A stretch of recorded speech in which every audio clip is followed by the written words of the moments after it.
It's that 30s guy here, everybody, and this is the Vanderbilt Mansion on the northern shore of Long Island. Beautiful estate. One of the many the Vanderbilts built. But this story has nothing to do with the Vanderbilts. I picked this location because it has a beautiful view of Northport Harbor. And today's story has to do with a very fascinating story of North Shore piracy that took place in 1931 off these shores. To be specific, it happened September 1931. And that was an epically bad month for the world and for the United States. That, I argue, was really the beginning of the Great Depression. Economic conditions were bad before, but it was in 1931, specifically when Great Britain left the gold standard, that the entire economy of the world went on the rocks. Banks started closing everywhere. It was the first really big bank panic that was everywhere in the country, not just in one particular region. And on top of that, you had Japan invading Manchuria, which was the first real blatant act of aggression by a world power after the First World War.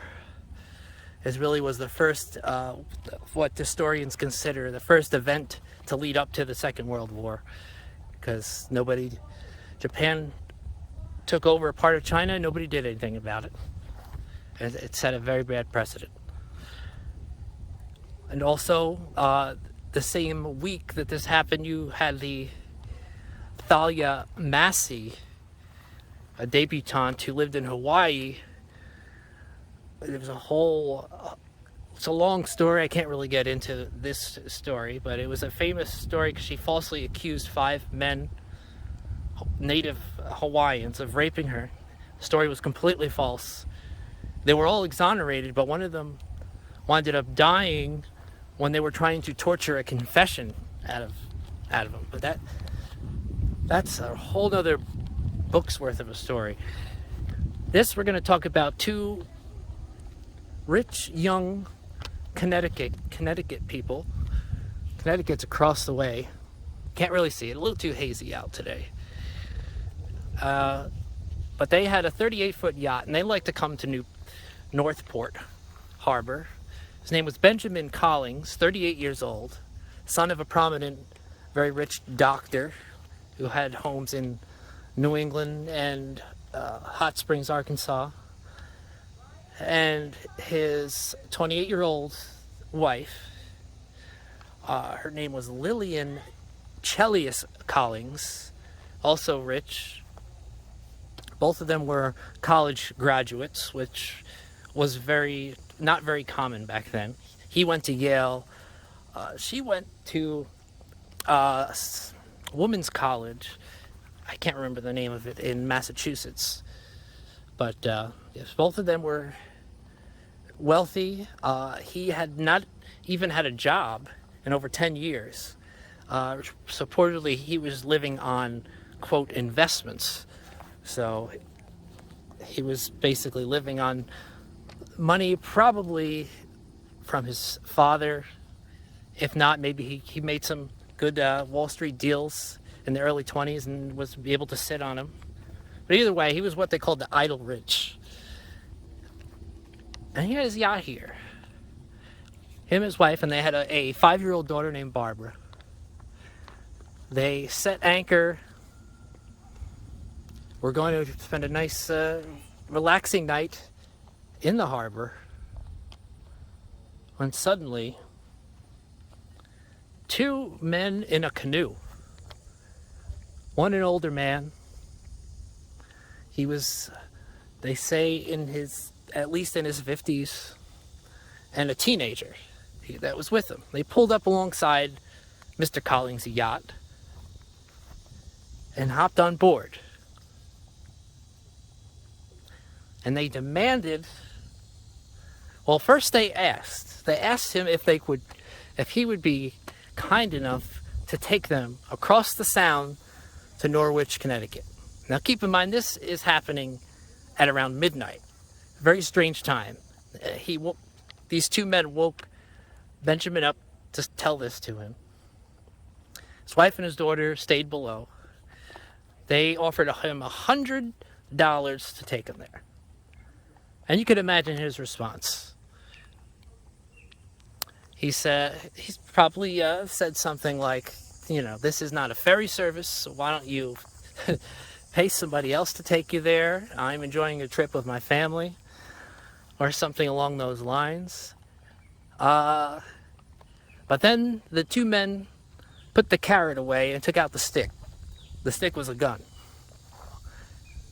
And they said, well, we're not going to be nice anymore.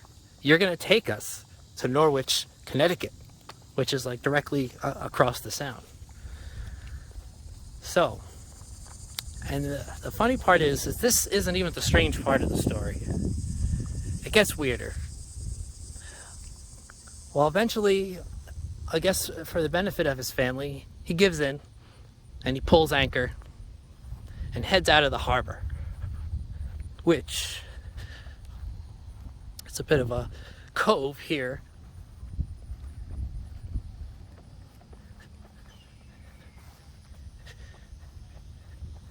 And it goes around and out into the Sound. And we're going to follow the events and the locations, at least as close as we can get to where they happen. And you'll want to stay tuned for this. This is a great story.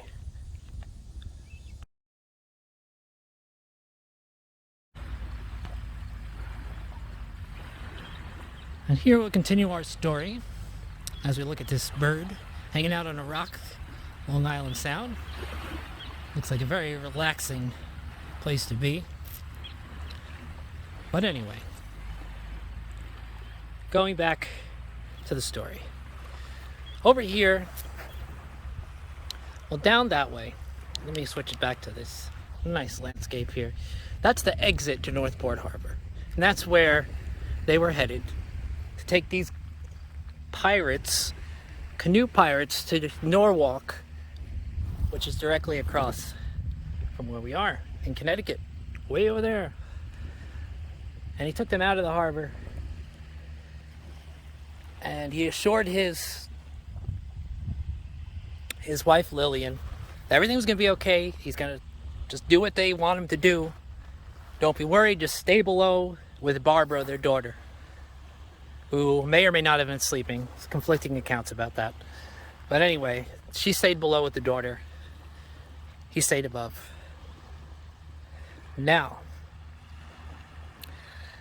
trouble started when they got to Lloyd's Point, which is right in the distance here, sticking out way back there.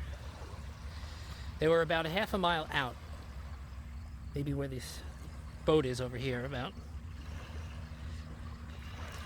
when a confrontation started. Lillian heard cursing, and then this brawling, smashed glass she heard. Something went wrong. He probably tried to overpower them. It turned out that he actually had a loaded pistol in the boat, in a cabinet somewhere. So perhaps he thought maybe he could make a run for that. But either way, there was a fight. Somebody started it. And he was overpowered by the older man and the teenager. They tied him up and they tossed him overboard. And the wife saw this out the window, panicked, ran out, threw an inflatable mattress overboard for him to hang on. Yes, they did have air mattresses back then, but they were made of rubber, not plastic. But the older guy sent the teenager in to grab the mattress so he couldn't grab it. Brought it back on shore. And then he ordered her to get into the canoe. And the teenager, the old man, and at the point of a gun, Lillian, went into his canoe, which was still tied to the side of the boat. They took it with them. Barbara remained below. It's not known whether they knew she was there or not. But regardless, they went out on this canoe and headed into Oyster Bay to the west, leaving Barbara, the 5-year-old, alone on the boat adrift in Long Island Sound. Thankfully, she was discovered early in the pre-dawn hours. I don't know if I mentioned, but this event happened around midnight, so she was alone on the boat for at least 3 or 4 hours. And a fishing boat saw that it was adrift, came on board, asked Barbara where the captain was, and the quotes in all the papers were, "I'm not captain, I'm only Barbara." And so they realized this girl was all alone on this boat. So they took her ashore, took it to the police station. However, the real tragedy of events happened in the canoe. And we are going to follow where that canoe went in just a moment.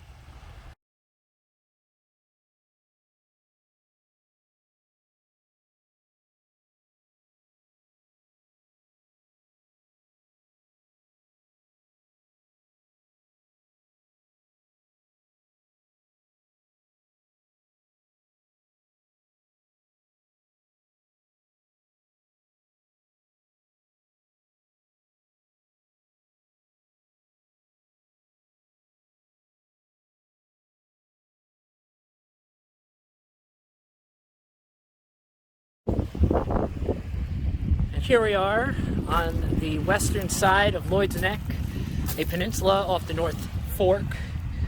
I said fork, I meant shore, the North Shore of Long Island. And here's Long Island Sound, beautiful. And here, with the canoe, the old man who was clearly in charge told the teenager to row down into Oyster Bay from where they were, which is out there, down this way, over to Oyster Bay over there. This part gets a little extreme. Might not want the kids to hear the next minute or so. On the way, rowing, the older man raped Lily in what the newspapers called an unnatural and perverted rape. And I'll let you decide what that means. But anyway, he does his business, drops her off on the shore of Center Island, which is Nassau County. I'm going to zoom in here. You can see it right there, right across the beach here, all that, somewhere along there. He drops her in a boat, and him and the teenager take the canoe and canoe away.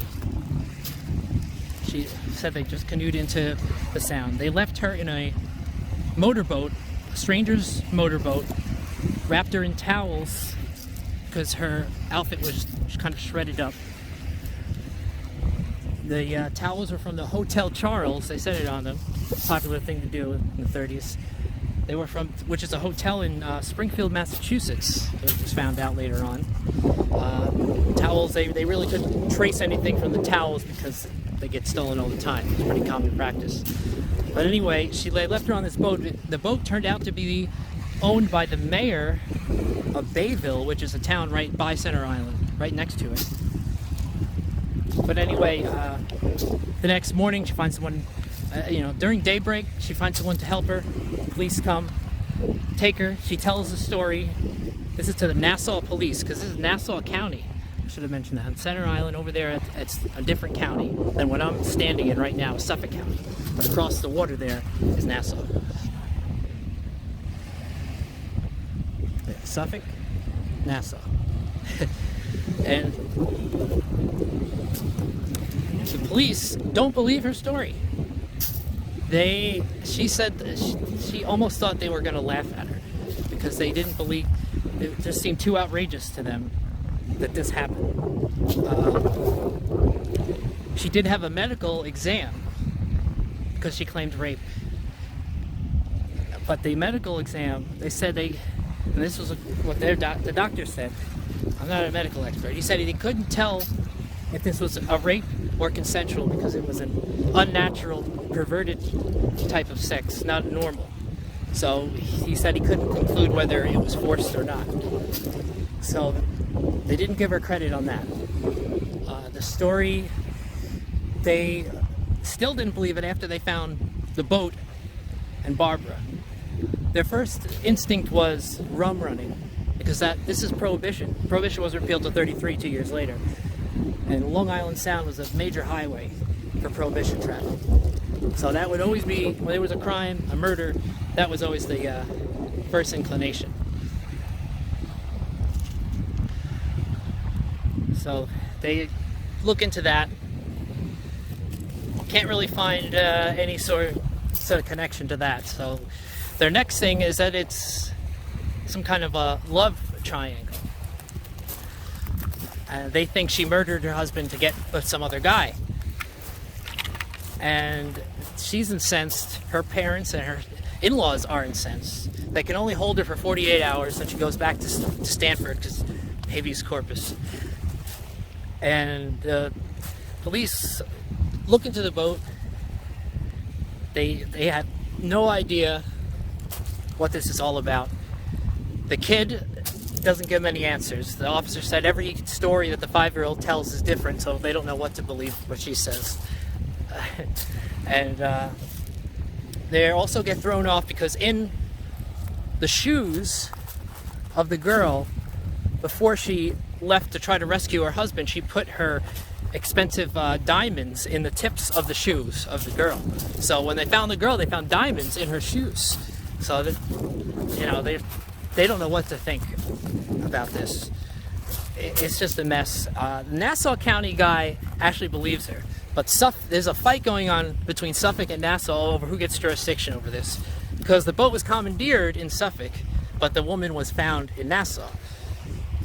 But the Suffolk guy, his name was Blue, he did not believe a word she said, and he said it in the paper that he thinks that she's making it up because it's just too outrageous.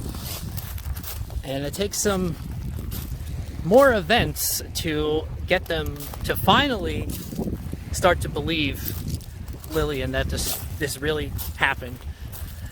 And I'm going to explain that in the next location on our story.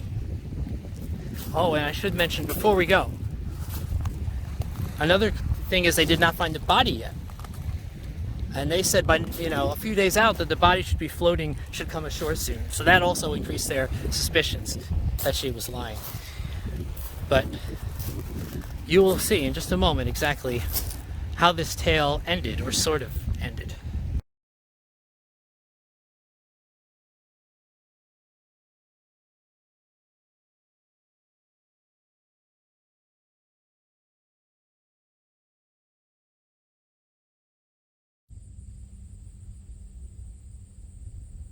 This, my friends, is the Marshall Fields 3 house, heir to the famous department store chain. He lived here. He doesn't have much to do with the story, but has a loose connection. Here's his house, mansion, beautiful place. And here's the view from the mansion. That is the Long Island Sound. And it is there that the body of Benjamin Collins washed ashore and changed the case. Let's go down, get a closer look.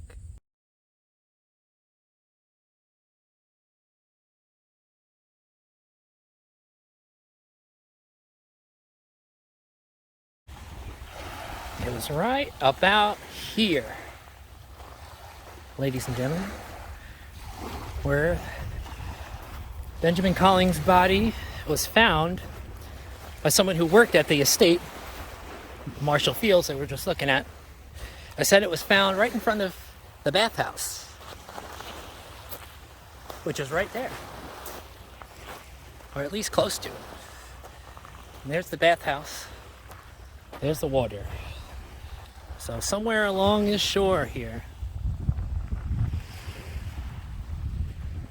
he came in, and finally,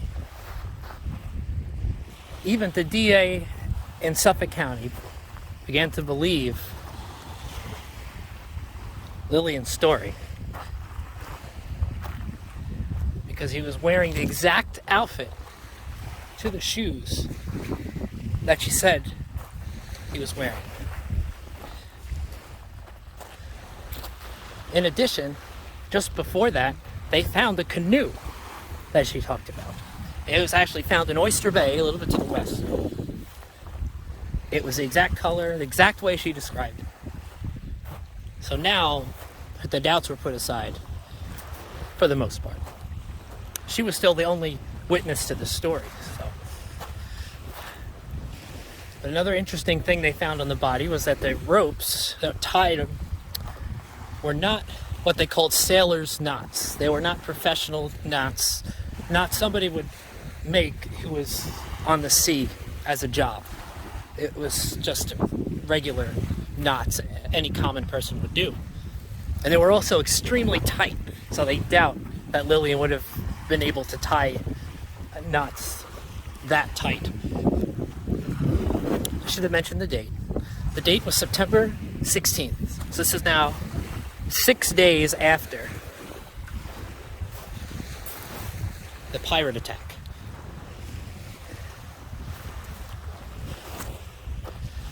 The mansion we were just at is up the hill over there. You can't see it because the trees block it, but it's there. And now the case was firmly put into Suffolk County's hands. But not much else was discovered. They never found out who these two guys were. They searched, they asked around. They went to the hotel where the towels were from, looked at the guest lists and made their try to investigate the best they could. Of course, they said that their towels they use hundreds of towels a year, so it's hard to tell exactly. But at least we got some sense that Lillian was not lying, that she told the story fairly accurately of what happened. And she went on to went back to Stanford, lived a pretty quiet life the rest of her life. A bit traumatized, I'm sure. But it really doesn't solve what was the purpose of these guys in the canoe. What were they trying to do? If I had to guess, just based on everything I've read about it, I think this guy was just a pervert. And he might have seen Lillian. Lillian was a young, attractive woman. You've seen from the pictures. She wasn't a homely housewife by any means. And he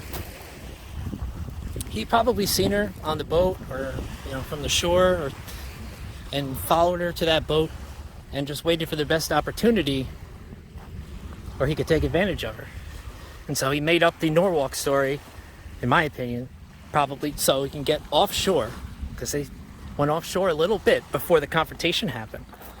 So offshore enough where she couldn't go anywhere for help. And once they got the husband out of the way, we will never know, probably. I don't see how we could. But it's a very fascinating tale of Long Island's history in the hectic days of September 1931. And I'll have another tale. It's a bit morbid again, but this is just for the first few videos I'm doing. But it's a tale of the tragic tale of Joan Morvan, 3-year-old, who died. And that's the next story. If you found this one interesting, please subscribe, like the video, and come watch again. Thank you.